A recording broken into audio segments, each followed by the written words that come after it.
Kota Malang, Jawa Timur bukan hanya kaya akan keindahan alam, budaya dan kulinernya saja, tapi juga sebagai lokasi yang asik untuk berkegiatan yang menguji adrenalin gue.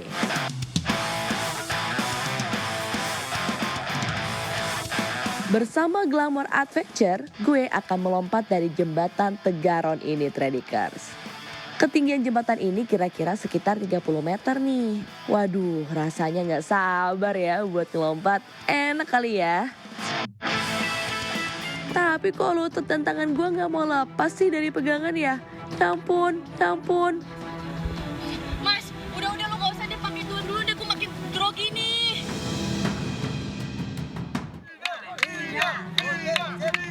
Ayo Vina, masa gitu doang nyerah? Makanya jangan lihat ke bawah, langsung lompat aja Vin. Ngemeng aja lau, Le. Keringat dingin gue udah keluar nih. Aduh. Le, ampun deh, Le. Nyerah nih gue. Butuh waktu nih gue untuk ngumpulin keberanian plus tenaga.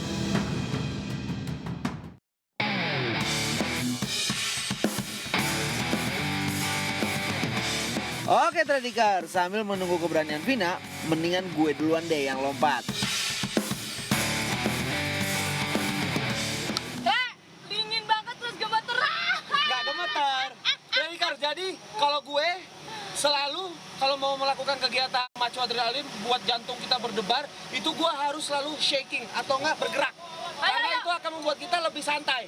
Betul. Betul. Oke, this is it. 5, 4, 3, 2, 1,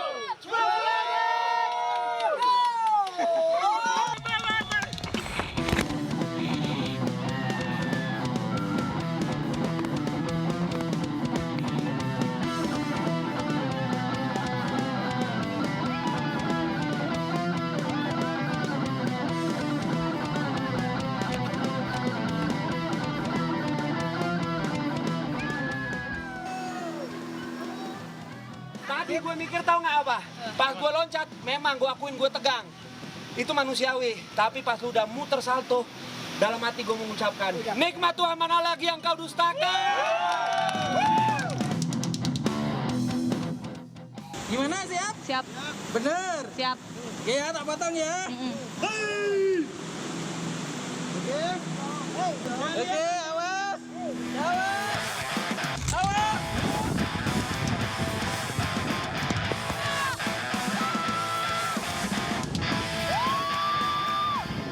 Jadi Tradikas, rasanya pertama kali tuh bener-bener kayak wah gitu banget. Gak sampai 3 detik, sumpah cuman sedetik bahkan. Habis itu gue udah tenang banget deh. Enak banget. I feel alive. I feel alive. Tunggu, rasanya sayang kalau gue cuma lompat sekali aja. Boleh kali sekali lagi. Terserah lu, Le. Gue liatin aja ya dari atas.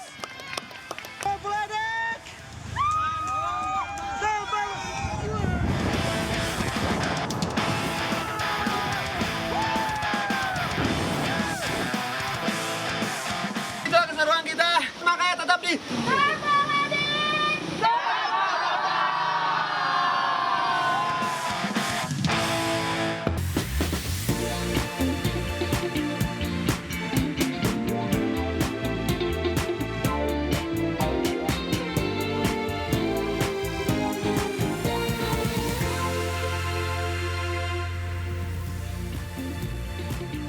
Halo pemirsa, selamat malam. Bagaimana kabar Anda? Semoga Anda dalam keadaan sehat ya. Selama 60 menit ke depan, saya Reni Arumsari akan menemani Anda dengan sejumlah informasi menarik lainnya. Inilah Buletin iNews Malam selengkapnya.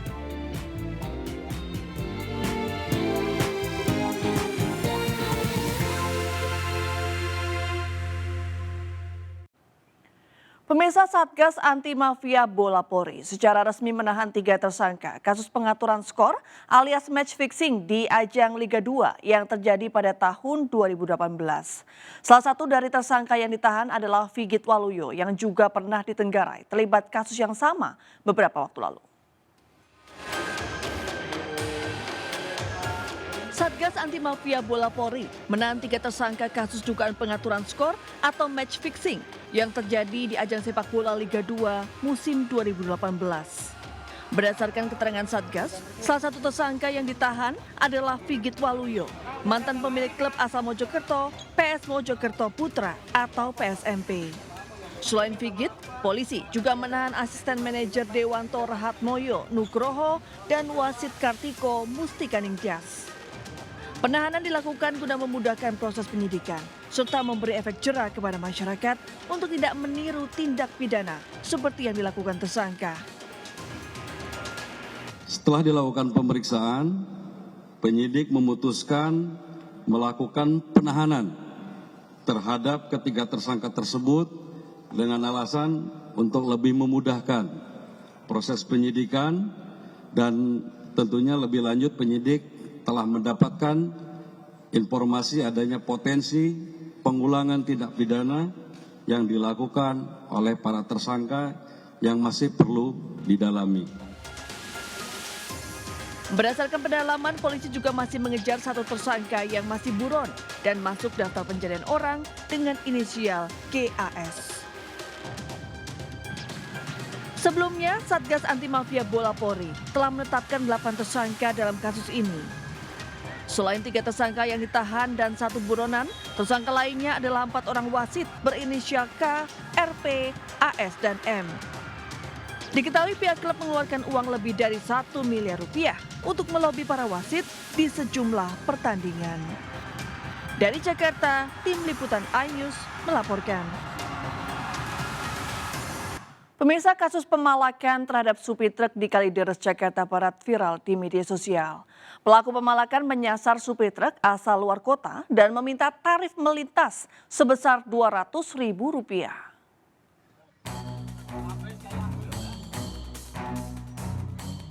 Kasus pemalakan terhadap sopir truk ini viral di media sosial. Seorang sopir truk luar kota yang melintas Jalan Kayu Besar Kalideres, Jakarta Barat dipalak oleh 2 orang tak dikenal. Nampak 1 orang mengendarai motor menghalangi laju truk, sementara 1 orang lagi berjalan kaki menyambangi sopir truk.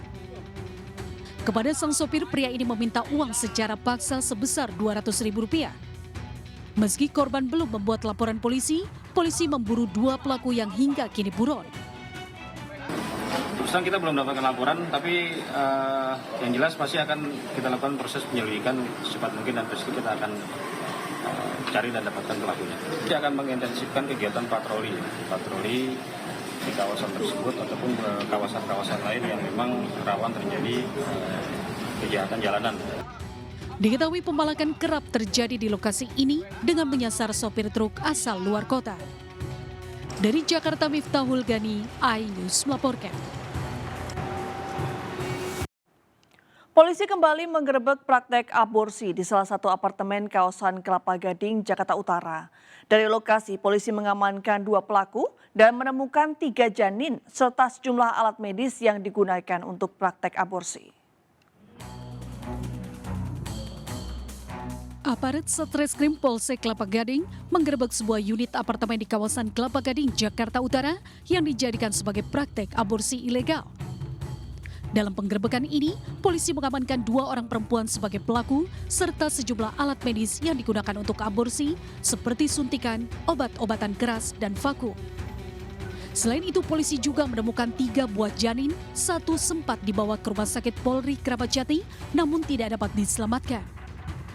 Menurut kesaksian pelaku, biaya 1 kali aborsi seharga Rp2 juta. Rencana saya mau kubur. Mau kubur? Iya.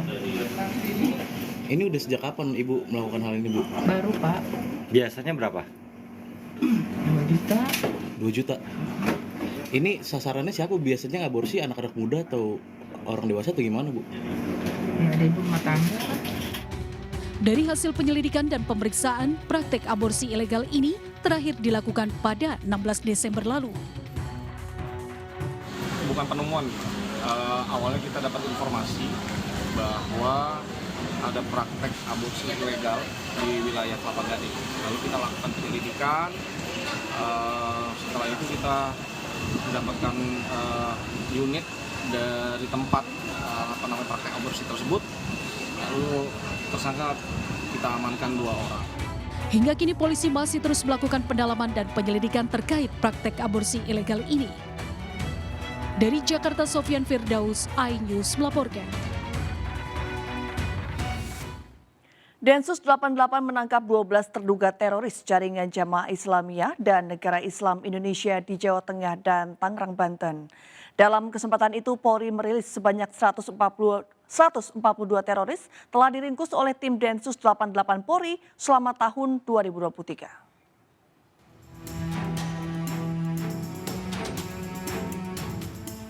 Detasemen Khusus 88 Anti Teror Polri menangkap 9 terduga teroris anggota Jamaah Islamiyah di Jawa Tengah dan 3 terduga teroris dari kelompok Negara Islam Indonesia di wilayah Tangerang, Banten. Dari penangkapan itu, tim Densus 88 menemukan 6 senjata laras pendek serta amunisi dan senjata lainnya. Sementara itu, Karopenmas Divhumas Polri Brigjen Pol Ahmad Ramadan merincikan selama tahun 2023 dari 142 tersangka teroris, sebanyak 16 tersangka masih dalam pemeriksaan hingga saat ini. 101 tersangka sudah dalam proses penyidikan dan 23 tersangka sudah pada proses penyidikan yang lengkap. Sementara 2 tersangka teroris lain meninggal dunia dalam proses penegakan hukum. Dari tempat tersebut kita menyita barang bukti berupa senjata api, 6 pucuk senjata api laras pendek, 6 pucuk senjata api laras pendek, 10 PCP kaliber 6 dan 8 mm. Untuk mengantisipasi kegiatan teroris, Polri melakukan operasi Mantap Brata, di mana di dalamnya sudah tergabung Satgas Anti Teror. Dari Jakarta, Ismalia Rizky, iNews melaporkan. Seorang ayah di Kabupaten Kuningan, Jawa Barat tega menganiaya hingga menggergaji jari tangan anaknya sampai terluka. Pelaku yang sempat kabur usai menganiaya akhirnya diringkus petugas beserta barang bukti gergaji. Pelaku penganiayaan seorang bocah yang sempat kabur akhirnya diringkus aparat Satreskrim Polres Kuningan, Jawa Barat. Pria berinisial TM yang juga ayah dari korban ini ditangkap di persembunyiannya beserta barang bukti sebuah gergaji. Dari hasil pemeriksaan polisi, aksi penganiayaan lantaran pelaku kesal kepada korban yang mengambil uang tetangganya untuk membeli buku. Sehingga pada saat emosi dia melakukan kekerasan pada bagian kepala maupun pada bagian tangan yang dilakukan dengan cara menggunakan alat gergaji. Pelaku kini mendekam di sel tahanan Mapolres Kuningan dan terancam hukuman 5 tahun penjara. Sebelumnya AZ, bocah perempuan yang juga anak pelaku, dianiaya ayah kandungnya di rumahnya di Desa Sagerta Tibur, Kecamatan Dharma, Kabupaten Kuningan, Jawa Barat. Pelaku dengan sadis menganiaya hingga tega menggergaji jari tangan buah hatinya. Akibat penganiayaan itu, korban mengalami trauma serta luka di sekujur tubuhnya serta jari tangannya nyaris putus. Ibu korban berharap pelaku bertobat atas tindakan kekerasan yang dilakukannya terhadap anaknya sendiri. Dari Kuningan, Jawa Barat, Miftahudin, iNews melaporkan. Eksekusi rumah dan lahan seluas kurang lebih 5.000 meter persegi di kawasan Jati Asih, Kota Bekasi berujung ricuh. Menurut pihak ahli waris, alamat lokasi eksekusi berbeda blok dengan putusan pengadilan. Selain itu, pihak waris merasa tidak pernah menjual lahannya yang masih berstatus kirik.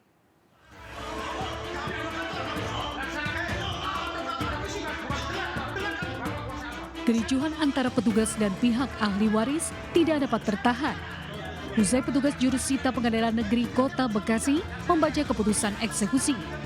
Ratusan petugas gabungan melaksanakan eksekusi rumah dan lahan seluas kurang lebih dari 5.000 meter persegi di kawasan Jati Asih, Kota Bekasi. Sejumlah ahli waris yang melawan dan menolak eksekusi langsung diseret oleh petugas dan sempat terjadi aksi adu pukul antara ahli waris dengan petugas. Bahkan 2 orang pihak ahli waris terpaksa diamankan. Menurut pihak ahli waris, alamat lokasi eksekusi berbeda blok dengan putusan pengadilan. Tak hanya itu, pihak waris merasa tidak pernah menjual lahannya dan masih berstatus giring. Pihaknya akan membuat laporan ke Polda Metro Jaya atas dasar pengerusakan. Ibu sengketa sama siapa sih? Sama siapa? Sama saudara sendiri? Bukan orang lain, orang lain. Asal nenek saya menempati sini diusir sama dia. Kalau menempati sini suruh mayatnya suruh langkain dulu. Saya udah tahu batas-batas tanah ini. Walaupun saya kecil, otak saya, biarpun saya punya sekolah, Pak, tanah diakuin dia. Daripada keputusan pengadilan, P21-nya beda blok, beda persil. Dia kelurahan dan kecamatan tidak pernah mengeluarkan akta jual beli. Kok bisa lahir sertifikat dari mana arahnya? Dan sini beda blok, beda persil ke rumah saya dieksekusi. Gak ada dasar hukum apapun. Meski demikian, pihak jurusita pengadilan negeri langsung mengosongkan seluruh barang dari dalam rumah. Berdasarkan permintaan pemohon eksekusi Buang bin Amut, hasil putusan juga memerintahkan rumah diratakan dengan tanah. Dari Bekasi, Jawa Barat, Rahmat Hidayat, iNews melaporkan. Pemirsa, BMKG mengungkap penyebab fenomena panas terik yang terjadi di sejumlah wilayah Indonesia. Salah satunya tidak ada tutupan awan, sehingga sinar matahari intens langsung ke permukaan bumi. Diperkirakan panas terik masih akan terjadi 3 hingga 4 hari ke depan. Meski sebagian di wilayah Indonesia telah memasuki musim penghujan pada bulan Desember ini, namun sejumlah wilayah lainnya seperti wilayah Sumatera bagian selatan dan hampir sebagian besar wilayah Jawa justru masih mengalami cuaca yang cukup terik hingga membuat suhu udara menjadi meningkat. Senior forecaster BMKG Rifda Novikarani menjelaskan penyebab terjadinya fenomena tersebut. Salah satunya pertumbuhan awan hujan yang berkurang. Tidak ada tutupan awan di wilayah selatan Indonesia sehingga sinar matahari intens ke permukaan bumi menjadi maksimal. Selain itu, adanya gangguan pola angin yang tumbuh di wilayah utara ekuator membuat udara basah dari Asia menjadi terhambat masuk ke wilayah Indonesia sehingga mengakibatkan wilayah selatan Indonesia menjadi kering. Diperkirakan panas terik masih akan terjadi 3 hingga 4 hari ke depan. Aliran massa udara basah dari Asia ke wilayah Indonesia ini yang kita namakan dengan monsun Asia, yang notabene di bulan Desember ini sudah mulai aktif, tetapi karena adanya gangguan pola atmosfer di wilayah Laut Cina Selatan berupa pusaran aliran massa udara atau pola siklonik gitu ya, ini terjadi penghambatan di sana sehingga aliran massa udara menjadi terhambat.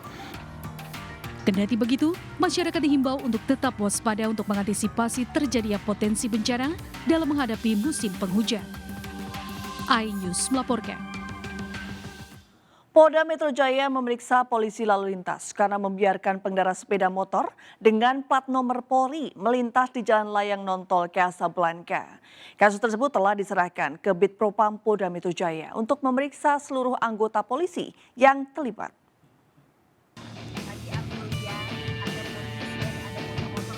Viral video yang diunggah oleh akun Dea Denens di media sosial miliknya saat sepeda motor berplat dinas Polri melintas di Jalan Layang Nontol Casablanca.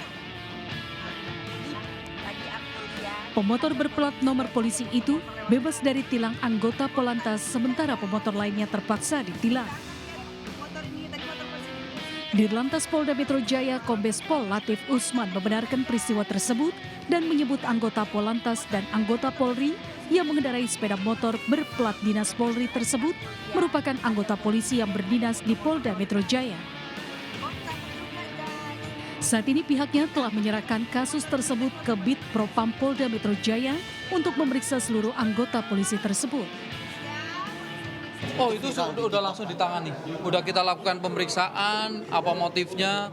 Semua pelanggaran mau itu polisi maupun untuk masyarakat melakukan pelanggaran pasti akan kita lakukan penilangan.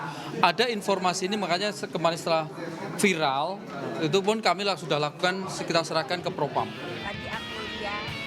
Bid Propam rencananya akan memeriksa Polantas yang bertugas dan juga pemotor polisi. Dari Jakarta, Rizky Falupi, iNews melaporkan. Sebanyak 1,4 juta tiket kereta api atau 50% dari kuota yang disediakan masa libur Natal dan Tahun Baru periode tanggal 21 Desember 2023 hingga 7 Januari 2024 ludes terjual. Adapun puncak arus mudik Natal diprediksi akan terjadi pada tanggal 23 Desember mendatang dengan total penumpang kereta mencapai 167.000 orang. Mendekati Hari Raya Natal dan Tahun Baru 2024, tiket kereta api mulai diserbu masyarakat yang ingin menggunakan moda transportasi kereta untuk bepergian keluar kota. Dari 2,8 juta tiket yang disediakan selama masa liburan Natal dan Tahun Baru, sebanyak 1,4 juta tiket kereta api atau 50%-nya telah ludes terjual. Tujuan favorit di masa liburan Nataru yakni Pasar Senen menuju Surabaya Pasar Turi, Purwosari, Lempuyangan, dan Gambir menuju Yogyakarta dan Semarang. Kereta Api Indonesia menghimbau agar masyarakat dapat merencanakan jadwal perjalanannya dengan cermat. Masyarakat dapat memesan tiket kereta api melalui aplikasi Access by KAI, website kai.id, dan seluruh channel resmi pemesanan tiket kereta api lainnya. PT KAI memprediksi puncak arus mudik Natal Tahun Baru akan terjadi pada tanggal 23 Desember mendatang dengan total penumpang mencapai 167.000 orang, sementara puncak arus mudik Tahun Baru diprediksi baru akan terjadi pada tanggal 30 Desember 2023.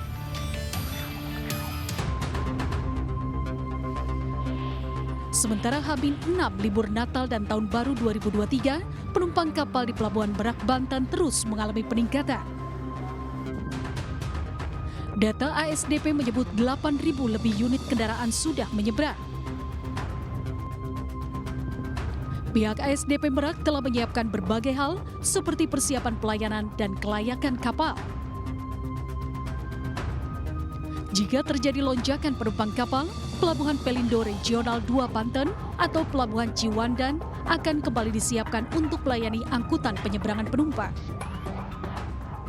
Kita mengoperasikan semua dermaga, ada 7 dermaga, 1 dermaga eksekutif dan 6 dermaga reguler, semua dalam keadaan siap. Dan di buffer zone ada di buffer zone rest area 43 dan 68, di sana juga kita siapkan posko untuk screening tiket sebelum masuk di pelabuhan. Tim Liputan iNews melaporkan. Presiden Joko Widodo kembali melakukan peletakan batu pertama groundbreaking sejumlah proyek dan infrastruktur di Ibu Kota Nusantara IKN. Salah satunya adalah Rumah Sakit Umum Pemerintah pertama di IKN.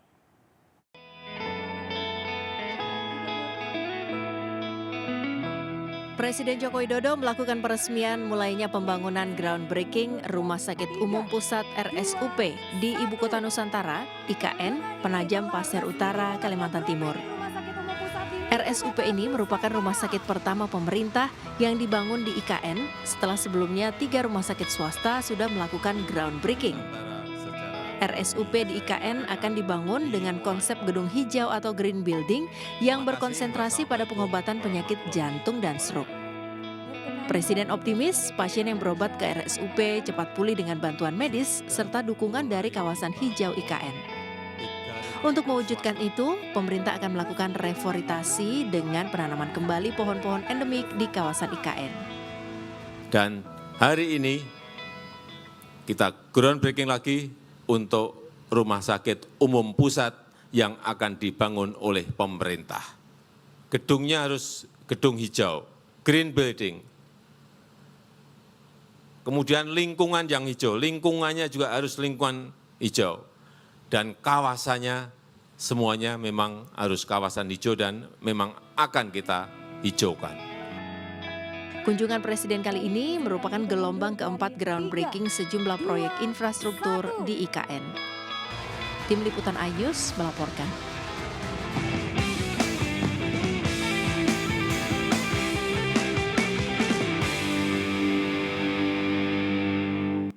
Pemirsa, Menteri Koordinator Politik Hukum dan Keamanan Mahfud MD Rabu siang menyambangi nelayan dan warga kawasan Cilincing, Jakarta Utara. Calon Wakil Presiden Partai Perindo yang berpasangan dengan Ganjar Pranowo itu juga menyempatkan makan siang bersama warga dan kelompok nelayan.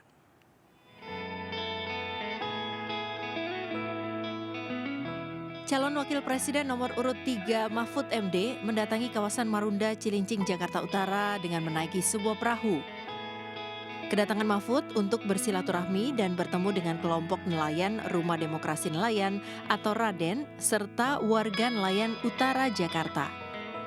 Calon Wakil Presiden Partai Perindo ini mendengarkan keluhan serta harapan warga dan nelayan. Selain itu, Mahfud juga menyempatkan makan siang bersama nelayan dengan hidangan khas laut hasil dari nelayan. Mahfud menyebut aspirasi warga nelayan untuk pemerintah ini perlu diperjuangkan. Calon Wakil Presiden dari pasangan Ganjar Pranowo ini ingin agar Indonesia menjadi negara maritim yang kuat. Apa tuh budaya maritim? Budaya maritim tuh budaya demokratis tetapi gotong royong. Itu warisan leluhur kita, sehingga dulu dikenal sebagai nenek moyangku orang pelaut itu sebenarnya karena budaya maritim dan ekonomi maritim. Dalam kesempatan ini Mahfud MD juga menandatangani dan menerima usulan dari kelompok nelayan yang berisi harapan para nelayan. Dari Jakarta, Stephen Patinama, Andri Setiawan, iNews melaporkan. Pemerintah menjamin ibadah Natal dan perayaan Tahun Baru 2024 berlangsung aman dan nyaman. Jaminan ini diberikan Menko Polhukam Mahfud MD saat bersilaturahim dengan Persekutuan Gereja-Gereja di Indonesia (PGI) di Geraha Oikumene, Senen, Jakarta Pusat.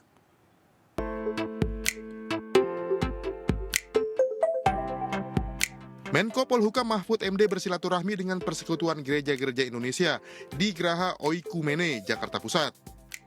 Didampingi Ketua Umum Partai Perindo Haritanu Sudibyo, Mahfud MD membahas pelaksanaan ibadah Natal dan perayaan Tahun Baru 2024. Mahfud menegaskan pemerintah sudah menjamin penuh keamanan dan ketertiban saat pelaksanaan ibadah Natal tahun 2023 ini. Karena pekan lalu Presiden Jokowi sudah mengundang rapat paripurna kabinet dan semua menteri sudah presentasi kesiapannya termasuk TNI dan Polri beserta BIN.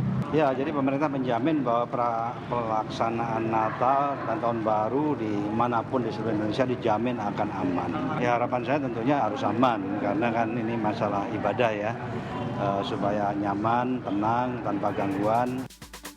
Tidak hanya menyiagakan aparat keamanan, pemerintah juga memastikan logistik yang diperlukan untuk Natal dan Tahun Baru tercukupi.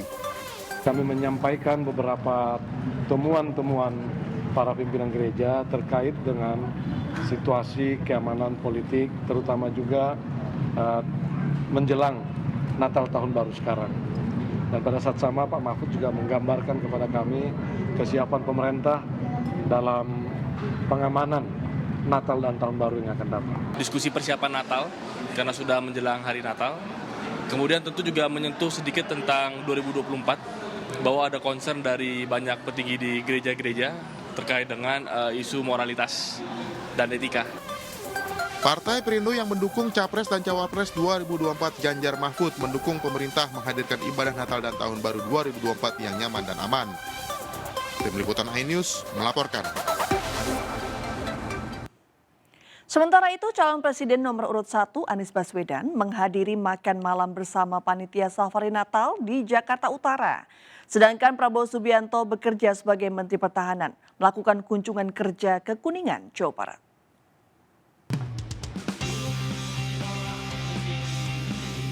Pasangan calon presiden dan wakil presiden Anies Baswedan Muhaimin Iskandar pada hari ke-23 kampanye tidak melakukan aktivitas kampanye lapangan setelah beberapa hari keluar daerah.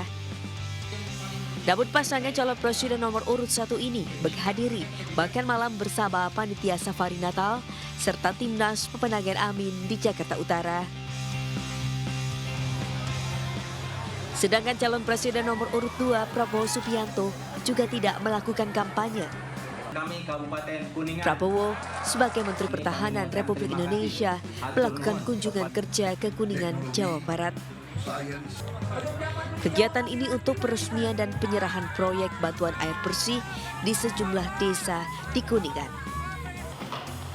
Sama halnya dengan Prabowo, calon wakil presiden nomor urut 2 Gibran Rakebuming Raka tetap bekerja sebagai wali kota Surakarta.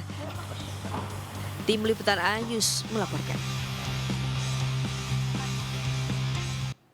Pidato Menteri Perdagangan sekaligus Ketua Umum Partai Amanat Nasional Zulkifli Hasan saat acara Rakernas APPSI di Semarang, Jawa Tengah menuai polemik. Pasalnya pria yang biasa dipanggil Zulhas itu diduga melecehkan gerakan sholat saat berpidato di acara tersebut. Zulkifli Hasan, Ketua Partai Amanat Nasional, menjadi perbincangan publik usai pidatonya viral di media sosial. Hal tersebut dipicu pidato Menteri Perdagangan saat forum Rakernas Asosiasi Pedagang Pasar Seluruh Indonesia di Semarang, Jawa Tengah. Dalam pidatonya, Zulhas menyatakan jika kini ada orang yang fanatik terhadap salah satu paslon hingga tidak mengucapkan amin seusai membaca surat Al-Fatihah. Begitu juga saat tahiyat akhir, Zulhas menyatakan bahwa ada orang-orang yang merubah menunjuk yang tadinya 1 jari menjadi 2 jari. Akibat ucapan tersebut, Forum Umat Islam Bersatu berencana melaporkan Zulkifli Hasan ke Bareskrim Polri dengan dugaan penistaan agama. Tanggal 21 besok di Bareskrim Mabes Polri dan kita akan melaporkan secara resmi Zulkifli Hasan di Bareskrim Mabes Polri terkait adanya unsur penistaan agama yang telah dilakukan oleh Zulkifli Hasan tersebut. Sementara itu, Sekjen Partai Amanat Nasional Edi Suparno menolak ucapan Zulkifli Hasan sebagai bentuk pelecehan agama. Karena yang disambangi Zulhas adalah cerita tentang kondisi masyarakat yang beliau temui, salah satu contohnya ketika bacaan sholat diasosiasikan pada pasangan tertentu. Tim Liputan iNews melaporkan.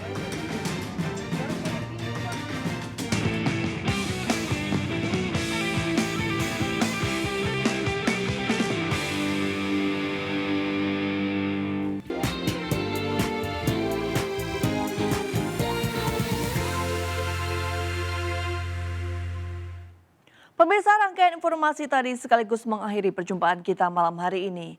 Mari ulurkan tangan Anda untuk berbagi kebaikan kepada sesama bersama MNC Peduli. Melalui nomor rekening di bawah ini atau dengan scan QR berikut melalui aplikasi uang digital Anda. Informasi lebih lengkap dapat diakses di mncpeduli.org. Saya Reni Arumsari pamit undur diri, selamat malam dan sampai jumpa.